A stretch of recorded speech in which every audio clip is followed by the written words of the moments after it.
হাজিরহাট এলাকার আরিফপুর কবরস্থানের পাশে, আপনারা জানেন পৌরসভা এলাকায়, এখানে মাদারবাড়িয়ায় যে ওখানে অবস্থিত, আমরা কিছু তথ্যের প্রেক্ষিতে ওসব এলাকায় ডিবির টিম তল্লাশি কার্যক্রম করে এবং সাসপেক্টেড কিছু কয়েকজন পার্সনের সঙ্গে কার্যক্রমের প্রেক্ষিতে আমরা কিছু অস্ত্রের সন্ধান পাই এবং সেক্ষেত্রে এরপর আমরা ওখানে আমরা তল্লাশি কার্যক্রম করি।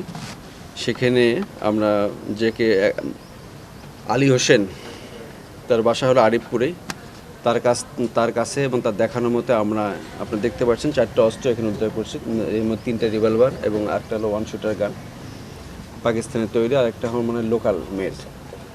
যে পলাতক, যে পালিয়ে গেছে আর কি, বেসিক্যালি এইসব ক্ষেত্রে তার একটু নলেজ আছে যে সে সব নিজেরাই বিভিন্ন পার্ট সংগ্রহের মাধ্যমে সে কার্যক্রম করে এবং ওয়ার্কশপে কাজ করতো আর কি।